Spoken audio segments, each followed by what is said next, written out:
Bonjour, c'est Thibault Lambert et vous écoutez Code Source, le podcast d'actualité du Parisien. Il y a un peu plus d'un an, en janvier 2024, le magazine Elle révélait des accusations de viol et d'agression sexuelle visant le psychanalyste le plus célèbre du petit écran, Gérard Miller. À 76 ans, cet ancien chroniqueur star des émissions de Laurent Ruquier notamment, est accusé d'avoir profité de son aura pour faire venir chez lui des dizaines de jeunes femmes, parfois mineures, et les agresser pendant ce qu'il présentait comme des exercices d'hypnose. 10 d'entre elles ont porté plainte à ce jour, une enquête a été ouverte par le parquet de Paris et Gérard Miller est présumé innocent. Dans cet épisode, nos deux invités sont celles qui ont révélé toute cette affaire, Alice Augustin et Cécile Olivier. Grands reporters au magazine Elle, elles ont poursuivi leur enquête pendant des mois, recueilli plus de 80 témoignages et font de nouvelles révélations dans un livre publié le 10 avril chez Robert Laffont, Anatomie d'une prédation. Elles retracent cette affaire avec nous au micro de Code Source.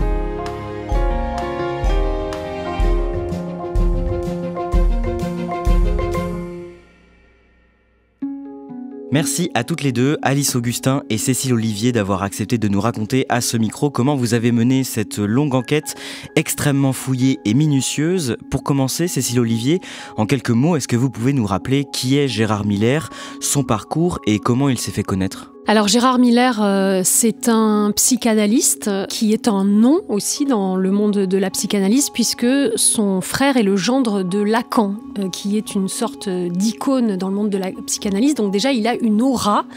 Il était prof à la faculté de Paris 8 et il s'est surtout fait connaître en tant que chroniqueur de télévision dans des émissions qui étaient extrêmement populaires dans les années 90-2000, c'est-à-dire les émissions de Laurent Ruquier notamment. On a tout essayé sur France 2. Laurent Ruquier, par exemple, on part souvent en vacances les uns avec les autres. Je crois que je peux le dire parce qu'on connaît Sophie Forte, qui est une chanteuse brillante, comédienne brillante. Et Sophie, je l'avais notamment hypnotisée devant Laurent et devant tous les copains qui étaient là ce jour-là. Vous avez fait quoi après ? Non, c'est en tout bien, tout honneur. Ne craignez rien. Gérard Miller est aussi un homme engagé à gauche depuis des décennies. Ces dernières années, il a été un compagnon de route de la France insoumise, sans jamais adhérer au mouvement. Et pendant un temps aussi, il a été proche de Jean-Luc Mélenchon. L'élément déclencheur de toute cette enquête, Alice Augustin, c'est un coup de téléphone. Une femme qui vous appelle en décembre 2023. Elle veut vous parler de Gérard Miller parce qu'elle vient de voir un extrait d'un de ses documentaires qui date de 2012 et qui l'a mise en colère. Qu'est-ce qu'elle vous dit ? Alors, elle nous appelle parce qu'elle est très en colère. Elle vient de visionner un extrait d'un documentaire qui circule en boucle sur les réseaux sociaux. C'est dans le sillage de l'affaire Jacot et Judith Godrèche. Donc, Benoît Jacot, c'est un réalisateur que Judith Godrèche accuse de violences sexuelles. Et donc, dans ce documentaire, Benoît Jacot est interviewé par Gérard Miller sur notamment les jeunes actrices mineures avec qui il a couché dans le cadre de ses films. Et donc, ces deux hommes discutent avec une certaine gourmandise de ça. En commençant à vivre avec Judith Godrèche alors qu'elle était encore mineure, c'était clairement une transgression pour vous ? Oui, c'est forcément une transgression, parce que je ne sais plus, ne serait-ce qu'au regard de la loi telle qu'elle se dit, on n'a pas le droit, en principe, je crois. Faire du cinéma est une sorte de couverture, au sens où on a une couverture pour tel ou tel trafic illicite. C'est une sorte de couverture pour des mœurs de ce type-là. Et en fait, quand elle voit ce documentaire, ça la met hors d'elle parce que, comme elle me le raconte, elle a eu affaire à Gérard Miller quand elle avait 18 ans, donc toute jeune. Et là, elle raconte qu'il lui a proposé une séance d'hypnose qu'elle a refusée à l'époque, mais elle trouvait ça déjà assez malaisant. Et surtout, elle raconte qu'elle connaît d'autres femmes à qui c'est arrivé et qui, elles, sont allées à cette séance d'hypnose et en seraient revenues avec des choses vraiment dures à raconter. Et donc, autour d'elle, elle en connaît 2. Donc, elle dit, voilà, ça fait déjà 3. Donc, ça nous intrigue et on se dit qu'il faut peut-être tirer des fils. Vous vous mettez donc à enquêter et une femme accepte de témoigner à visage découvert. Il s'agit de la journaliste et metteuse en scène Muriel Cousin. Elle dénonce des faits d'agression sexuelle de la part de Gérard Miller quand elle avait 25 ans.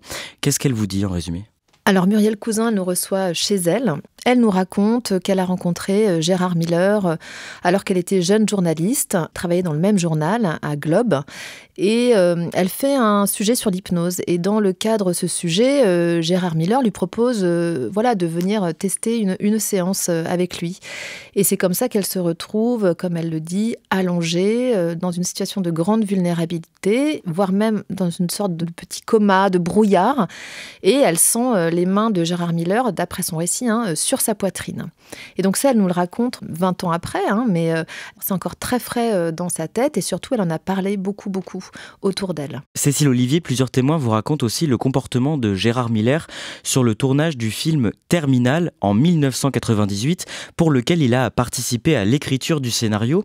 Qu'est-ce qu'on vous raconte ? Alors Terminal, déjà, ça raconte l'histoire d'une lycéenne qui a une relation avec son prof quinquagénaire. Donc rien que le sujet du film nous interpelle, et il y a une bande de très jeunes acteurs, actrices surtout, beaucoup, qui ont 18-20 ans. Et il y a notamment Anna Mouglalis, qui avait 19 ans à l'époque, qui nous raconte qu'au cours du tournage, Gérard Miller l'invite à son domicile et que tout de suite, elle sent qu'il y a quelque chose qui ne va pas. Elle a un instinct qui lui dit « mais qu'est-ce qui se passe ?» Et il lui dit « est-ce que tu veux que je t'hypnotise ?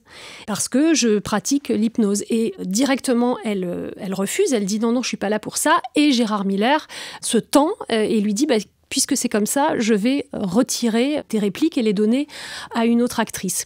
Il y a une autre actrice, très jeune également, qui raconte qu'elle a été invitée chez lui pour, comme Anna Mouglalis, soi-disant parler du texte, et puis qu'elle se retrouve sur ses genoux, qu'il lui propose de l'hypnose. Et donc, on se rend compte qu'il aurait fait ça à plusieurs actrices, et l'une d'elles, d'ailleurs, dénonce dans un premier temps une agression sexuelle, mais elle retire après son témoignage parce qu'elle a peur. Mais en tout cas, on se rend compte qu'il y a eu plusieurs propositions et au moins une agression sexuelle. Sur la base de ces premiers témoignages, vous décidez de publier un premier article dans le magazine Elle, le 31 janvier 2024. Et à la suite de la parution, vous êtes contacté par une femme que vous appelez Aude dans votre enquête pour préserver son identité. Elle dénonce un viol en 2001 au domicile de Gérard Miller quand elle a 17 ans. Et elle délivre un récit vraiment très détaillé de sa rencontre avec le psychanalyste. Après la publication, en fait, on a reçu une quarantaine de témoignages. On n'avait jamais vu ça, mais Aude est effectivement l'une des premières à nous appeler. Et elle raconte en fait qu'à l'époque, donc, elle était au lycée et qu'elle écrit avec une copine à Gérard Miller sur des feuilles de cahier pour solliciter une interview pour le journal du lycée. Et à sa grande surprise, Gérard Miller va l'appeler le jour de ses 17 ans en disant je suis Gérard Miller, j'ai bien reçu votre courrier, si vous voulez, vous avez qu'à passer dimanche. Et donc elle va y aller une première fois avec sa copine et un copain. Ce jour-là, il ne se passe rien de particulier. Elle y retourne une deuxième fois avec seulement sa copine où il propose de l'hypnose, mais la copine, elle dit non direct. Et puis, elle va y retourner une troisième fois, où d'ailleurs, il va l'inviter à un brunch avec Laurent Ruquier, où elle a 17 ans, elle vient des Yvelines, elle est un petit peu émerveillée parce qu'il parle de l'émission, de gens connus qu'elle voit tous les jours à la télé. Et puis après, elle va chez lui, et alors là, c'est très étrange, elle parle d'un trou noir. C'est-à-dire qu'elle dit qu'elle boit une boisson, et puis elle se retrouve, elle ne sait pas trop comment l'expliquer, sur un lit, avec lui, et elle dit avoir été contrainte à faire une fellation, ce qui, au regard de la loi, peut être considéré comme un viol. Alors il y a ce témoignage, mais après Aude, et à mesure que vous publiez de nouveaux témoignages dans Elle, il y a, vous l'avez dit, de nouvelles femmes qui vous contactent. Et tous les témoignages, Alice Augustin, que vous recueillez, présentent des similitudes, à commencer par la manière dont elles décrivent la maison de Gérard Miller, cet hôtel particulier dans le 11e arrondissement de Paris. Alors effectivement, donc on se rend compte en fait de la similarité des témoignages, mais parfois c'est au mot près, sachant, je le précise, qu'aucune de ces femmes ne se connaît, que certaines habitent aux quatre coins de la France et qu'elles pensent être les seules victimes. Au fur et à mesure qu'on reçoit ces témoignages, des mots comme ça, effectivement, pièce japonaise, ambiance zen, home cinéma, avec le gravier dans la cour, le grand portail qu'on pousse, les chats, les animaux, donc voilà.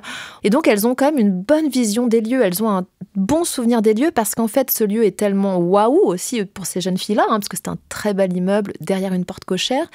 Elles en gardent vraiment un souvenir prégnant. Et puis tout le monde n'avait pas un home cinéma à l'époque aussi. Voilà, c'est aussi des attributs de la richesse et de son pouvoir qu'il étale à ce moment-là. À entendre la somme de ces témoignages, il y aurait comme un mode opératoire. Qu'est-ce qu'il se passe généralement pour ces victimes présumées lorsqu'elles arrivent chez Gérard Miller ? Il est toujours très avenant, très aimable d'après le récit et assez vite dans la discussion arrive l'idée de faire une séance de relaxation. Il n'emploie pas toujours le mot hypnose ou alors un exercice psychologique qu'il fait avec ses étudiants. Et souvent, il les titille un peu en leur disant « Viens, on va vérifier si toi, tu es réceptive ». Donc, il leur fait le test du bras qui est bloqué ou il les pousse pour vérifier si elles ont confiance en lui et si elles se laissent faire. Et puis, vient le moment où elles racontent qu'il leur suggère de s'allonger. Et c'est vrai que c'est frappant parce que c'est souvent les mêmes paroles. Il faut imaginer un cheval, il faut imaginer un coffre-fort au fond de la mer, il faut s'imaginer nu sur le sable chaud, soi-disant pour se relaxer. Et à partir de ce moment-là, quand elles sont en grande vulnérabilité, c'est là que, selon leur récit, apparaîtraient les attouchements, c'est-à-dire sur leur corps, leur poitrine. Souvent, il leur aurait demandé de dégrafer leur soutien-gorge pour se mettre plus à l'aise ou de déboutonner un bouton du pantalon pour être plus à l'aise. Et c'est la pente glissante, vers les agressions présumées. Certaines arrivent à se lever et à partir, mais c'est pas le cas de toutes. Effectivement, c'est très variable en fonction de leur expérience, de leur état d'esprit. On sait que c'est très compliqué de se défendre, même s'il n'y a pas de violence. Elles sont sidérées, disent-elles. Donc ça explique le fait que certaines soient restées complètement paralysées. Mais une grande partie d'entre elles ont réussi à partir, à dire stop, à se relever brutalement, à trouver un prétexte. Mon petit copain m'attend ou je dois partir pour prendre la poudre d'escampette. Et puis effectivement, certaines, une trentaine en tout, disent ne pas avoir pu partir parce que incapable de dire non, tétanisée, sidérée, dans un état comateux, disent-elles. C'est assez varié. Vous relayez quelques récits troublants. Certaines racontent que les enfants de Gérard Miller étaient présents dans la maison au moment des agressions présumées. Certaines se sont rendues à deux chez lui, entre amis. Cécile Olivier, ces femmes qui vous parlent, elles avaient quel âge au moment des faits qu'elles dénoncent ? Les plus de 80 témoins qu'on a interrogés, les âges, ça va de 14 à 23 ans, mais en grande majorité, elles avaient quand même souvent autour de 19 ans, mais certaines étaient mineures au moment des faits présumés, notamment Aude qui a déposé plainte pour viol et Audrey également qui a déposé plainte pour viol alors qu'elle avait 15 ans. D'après les témoignages que vous avez recueillis, comment se comporte Gérard Miller après les faits de viol ou d'agression sexuelle présumée ? Bien souvent, il commande un taxi ou il va les rappeler pour les inviter à un déjeuner ou à des spectacles. Donc c'est vraiment toujours très courtois et ça a contribué quelque part à les rien dénoncer au cours des années parce qu'elles se disent finalement mais je suis allée de mon plein gré chez cet homme et il a été courtois, il m'a pas frappé, il m'a pas menacé et donc elles en ont ressenti quelque part une culpabilité et une honte qui a duré des années jusqu'à la publication de notre article. Des dizaines de femmes qui ont témoigné disent qu'elles ont été approchées par Gérard Miller, donc dans le public des émissions télé ou radio à laquelle elles participaient, elles assistaient à une époque où la télé surtout était très puissante, très regardée. Effectivement, une grande majorité de nos témoignages sont racontés par des femmes qui ont été abordées en marge de ces émissions alors qu'elles étaient dans le public, au premier rang, bien souvent placées là parce que très jolie, très jeune. On sait que c'était aussi comme ça qu'on aimait bien avoir le public en fond derrière les chroniqueurs. Et c'est vrai qu'en interviewant des dizaines et des dizaines de personnes qui ont gravité dans cet univers des émissions télé dans lesquelles Gérard Miller était chroniqueur, on a pu rassembler un faisceau de témoignages qui décrivent un manège, comme il l'appelle, c'est-à-dire que selon ses récits, Gérard Miller allait voir les jeunes femmes au premier rang du public, discuter avec elles, puis repartait, selon les témoignages, avec plein de petits papiers dans la main, qui étaient des numéros de téléphone, a priori, ou alors les emmener en fin d'émission dans ses loges pour leur présenter telle ou telle star présente sur le plateau. Et donc il avait déjà une certaine réputation à cette époque-là sur le plateau d'On a tout essayé, notamment l'émission de France 2. Oui, puisque les témoins nous racontent notamment que c'était un sujet de plaisanterie avec les autres chroniqueurs. On nous raconte par exemple que Bruno Mazur, qui passe à côté de lui en train de parler à des jeunes filles, il dit « Ah, Gérard, t'as encore ramené tes petites cousines ». Ou alors Christine Bravo qui interpelle une jeune fille avec qui il est en train de parler, qui dit « Attention, il aime bien les jeunes femmes ». Donc on voit que c'était un sujet de blague entre eux. Il y avait les techniciens également, vous savez, ces gens qui vous installent un micro cravate et qui après vous entendent parler parce qu'eux, ils sont en régie dans le public, qui se rappellent bien des conversations avec les jeunes filles, et eux étaient un petit peu suspicieux parce que eux, clairement, ils parlaient d'un manège et c'était pas sous forme de blague. C'est-à-dire qu'ils sentaient bien qu'il y avait un comportement problématique, notamment qu'on a parmi nos témoins une technicienne qui était mineure au moment des faits et qui racontait que tous les jours, Gérard Miller serait venu justement dans la régie pour essayer de l'inviter, etc. et que ça la mettait extrêmement mal à l'aise. L'une des victimes présumées qui témoigne dans votre enquête, Muriel Sachs, n'est autre que la fille d'un ami de Gérard Miller, Alain Sachs, chroniqueur dans On a tout essayé au début des années 2000. Que raconte Muriel Sachs, sa fille ? Alors elle raconte qu'elle avait l'habitude d'accompagner son père dans les émissions, à la radio, sur les plateaux télé, notamment le mercredi après-midi. Elle était lycéenne à l'époque et elle aimait bien accompagner son père. Et à chaque fois, donc, Gérard Miller est présent. Et un jour, elle lui dit « Ah mais papa, j'aimerais bien venir la semaine prochaine, ça m'intéresse, il y a tel invité ?» Et son père lui dit « Ben non, je suis désolée, la semaine prochaine, moi je suis sur autre chose, je peux pas venir. » Et Gérard Miller, qui entend la conversation, dit « Ah, mais moi je peux m'en occuper de ta fille, je peux l'accompagner à l'émission, je passe la chercher, pas de problème. » Et Muriel Sachs, pendant la semaine, elle est quand même un petit peu mal à l'aise. Elle dit à son père « Mais qu'est-ce qu'il me veut, ton ami ? Pourquoi il veut m'accompagner ?» Et son père lui dit « Mais il s'intéresse à la jeunesse, c'est un pote, Gérard, il n'y a aucun souci. » Et donc, il l'accompagne à cette émission, il participe d'ailleurs à l'émission et donc Muriel Sachs est dans le public. Et puis il lui dit après « Bah Muriel, je vais t'amener prendre un goûter. » Il l'accompagne en scooter chez lui et elle explique donc qu'il lui propose une séance d'hypnose. Elle se dit pourquoi pas, et puis que petit à petit il commence à lui dire déshabille-toi, mets-toi à l'aise, et que elle subit des attouchements, qu'elle est un petit peu dans le coltard comme on dit, et puis qu'elle se retourne et que Gérard Miller s'est mis torse nu, qu'il a déboutonné son pantalon, et là elle a le réflexe de dire mais si mon père voyait ça. Et elle raconte qu'elle le voit blêmir et qu'elle reprend ses esprits et elle dévale les escaliers, elle va dehors, selon son récit évidemment. Et pendant des années, elle n'en parle à personne, jusqu'à il y a 3 ans, donc 3 ans avant que sorte notre enquête, elle en parle à son père, qui lui dit « Est-ce que tu veux que j'aille lui parler ?» Et elle dit « Non, non, surtout pas, on garde ça entre nous », mais elle en a parlé à plusieurs personnes au cours des années. Et son père, Alain Sachs, atteste auprès de vous que sa fille lui en a bien parlé il y a 3 ans. Comment réagissent Laurent Ruquier, les anciens chroniqueurs de la bande d'On a tout essayé, à la lumière de vos révélations ?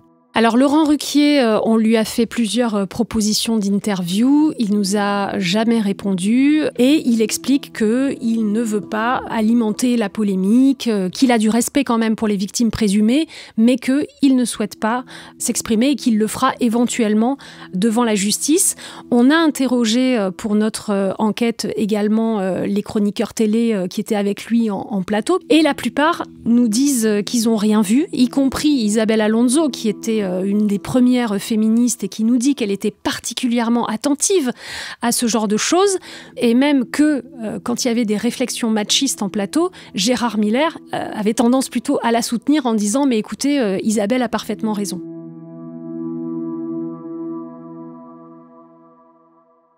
Alice Augustin, il y a donc ces filles qu'il abordait sur les plateaux télé, mais il les aurait aussi abordées sur les rangs de la faculté où il enseignait, les rangs de Paris 8. Donc Gérard Miller, il était prof de psychanalyse à Paris 8 et il était également chef du département de psychanalyse. Et en fait, aujourd'hui, je pense qu'on a à peu près une dizaine d'étudiantes qui nous racontent des agressions présumées avec ce professeur. Quand on y pense, c'est vrai que l'ascendant qu'un prof peut avoir sur ses étudiantes est très important, et surtout un prof aussi connu que lui. Alice Augustin, il y a donc les plateaux télé, la faculté, et il s'en serait pris aussi à des filles de son entourage. Il y a aussi la professeure de piano de ses enfants, qui était aussi une amie de sa nièce, et également une copine de la sœur d'Anaïs Feuillette, donc la compagne de Gérard Miller. Toutes les deux, elles reviennent de vacances de Bretagne. Elles sont hébergées un soir dans ce fameux hôtel particulier, et la copine donc rapporte une agression sexuelle présumée. Alice Augustin, dans le livre, vous écrivez qu'à mesure que vous récoltez ces témoignages, toutes les deux, avec Cécile Olivier, vous vous posez une question. Peut-on vraiment soumettre quelqu'un et outrepasser son consentement par l'hypnose, vu que c'est ce qui revient dans beaucoup de témoignages ? Donc beaucoup parlent de séances d'hypnose. Alors certaines, une grande majorité nous disent que ça ne marchait pas. D'autres nous parlent d'états un peu comateux, un peu fébriles, un peu brouillard. Et puis d'autres parlent carrément de trous noirs. Ce qu'on a fait dans ce livre, c'est qu'on a tout simplement appelé des experts en hypnose, et on leur a soumis les récits des témoins. Et tous étaient d'accord pour dire que ces techniques qu'on leur décrivait n'étaient pas en mesure de tordre le consentement de quelqu'un. En fait, ils nous disent même que l'hypnose, en fait, on ne peut pas tordre le consentement de quelqu'un. Alors évidemment, dans les spectacles qu'on va voir dans les salles parisiennes, en fait, c'est souvent des complices. Il y a aussi un effet collectif. On veut faire plaisir au public et montrer qu'on a été hypnotisé. Mais ils racontent qu'en fait, avec les mots que Gérard Miller aurait utilisés, c'était pas possible de tordre le consentement. On a exploré du coup d'autres pistes pour comprendre éventuellement les états dans lesquels elles étaient. On a interviewé par exemple Muriel Salmona, qui est une psychiatre spécialiste du psychotrauma, qui nous a donc décrit les phénomènes de sidération, de dissociation, d'amnésie traumatique qui sont extrêmement puissants dans les cas de violences sexuelles. Donc en fait, c'est le cerveau qui se met en off, qui déconnecte et qui crée des états dans lesquels on ne peut pas réagir. En fait, même parfois on peut obéir, c'est ce qu'elle dit. Et enfin, on a aussi exploré une autre piste qui est bien évidemment les stéréotypes de genre et la façon dont les jeunes femmes et les jeunes filles sont élevées dans notre société. Et c'est-à-dire qu'on apprend aux filles à se soumettre dès leur plus jeune âge au papa, au patron et pourquoi pas à leur agresseur. On a quand même étudié ces biais sexistes qui font que les femmes se soumettent aussi parfois bien malgré elles finalement. Cécile Olivier ? Il y a quelque chose de très important aussi, c'est qu'on se rend compte que c'est un homme extrêmement puissant, qui en a beaucoup d'attributs. Donc il est prof à la fac, il a un nom, il est chroniqueur télé, il est très connu, il a de l'argent, etc. Et que face à lui, c'est très souvent des jeunes filles de milieux modestes, de province, et qui sont donc impressionnées en fait. Quand vous arrivez de la Meuse, votre père est chauffeur routier, vous arrivez comme ça dans un hôtel particulier, vous êtes face à quelqu'un que vous voyez tous les jours à la télévision, qui est très connu, vous ne pouvez pas imaginer qu'il va vous agresser et vous avez du mal à dire non, en fait, à vous opposer à un adulte qui, en plus, a un tel statut. Vos révélations sur les accusations de viol et d'agression sexuelle commises par Gérard Miller sont publiées donc entre janvier et février 2024 dans 3 articles du magazine Elle.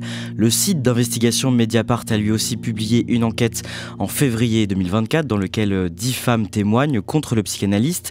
Alice Augustin, beaucoup de femmes vous ont contacté, d'une part parce que vos papiers ont réveillé des souvenirs et parce qu'elles étaient chamboulées de voir à cette même période Gérard Miller prendre la parole dans les médias régulièrement pour commenter l'affaire Gérard Depardieu notamment et tous les cas de violences sexuelles et MeToo en général. Oui, parce que ce qui est assez intéressant avec la personne de Gérard Miller, c'est que cet homme, depuis toujours, a un engagement à gauche et un engagement féministe. Sur les plateaux, il a très souvent pris la parole en faveur de ce mouvement féministe, pour encourager la parole des femmes, pour soutenir le mouvement MeToo, etc.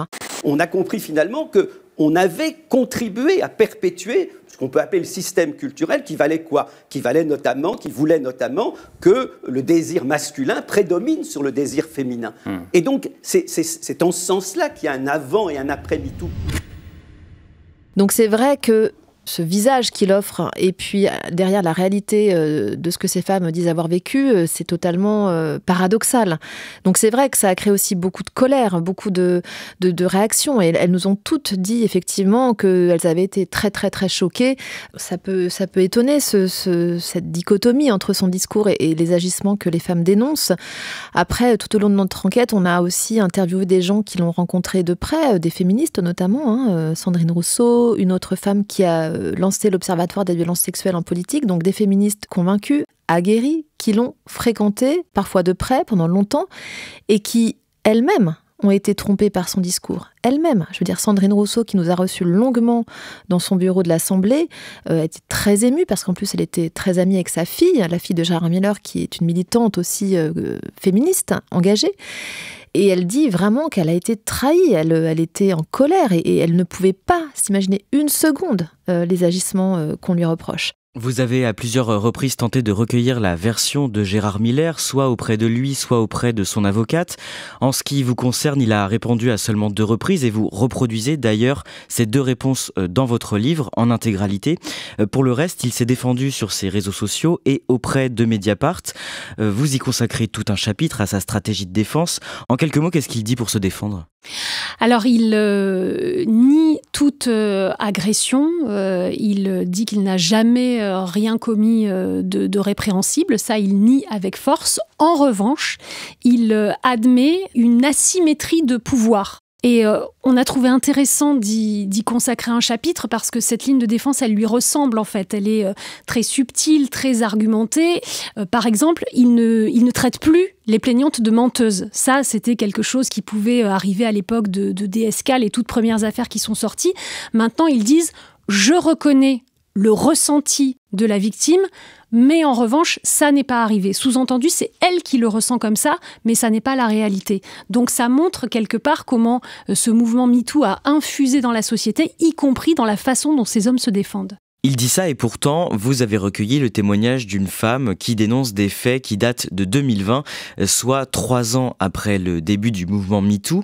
Dernière chose, Cécile Olivier, après la parution de vos enquêtes dans Elle, une femme vous contacte. Elle affirme qu'elle avait déposé plainte pour viol contre Gérard Miller en 2003, mais que la plainte n'a pas donné de suite.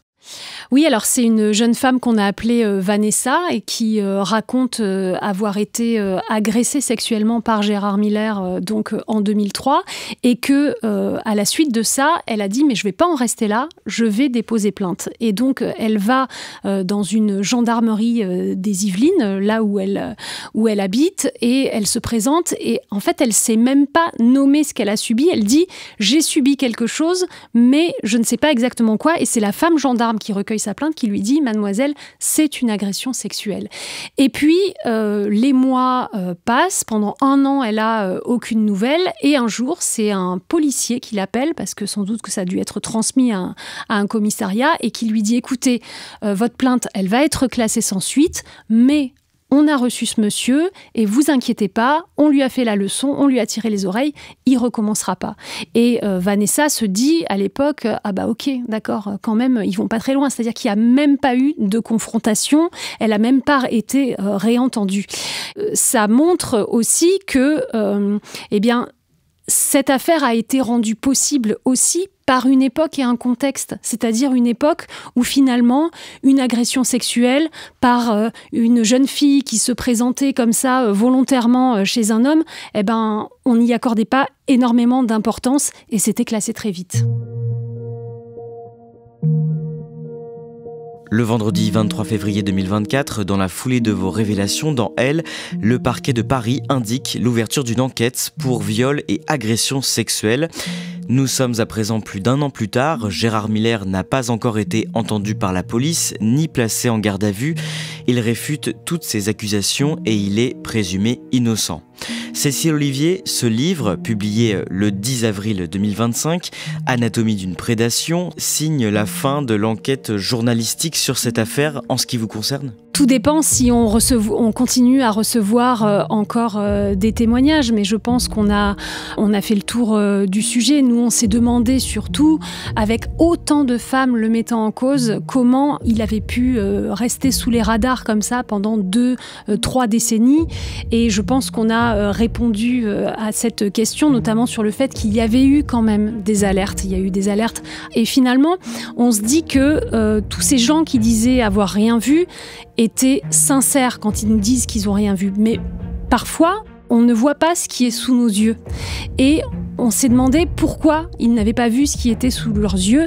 Et parfois, on ne voit pas ces choses-là parce qu'on est dans un milieu, la télévision, où il y a des stars, ou parce que parfois, on est dans une époque où eh bien, on ne sait pas encore bien détecter ces choses-là.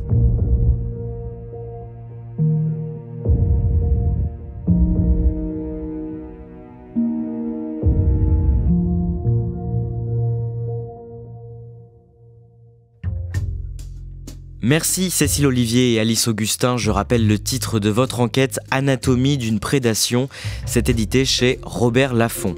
Cet épisode de Code Source a été produit par Clara Grouzis, Pénélope Gualquirotti et Clara Garnier-Amouroux.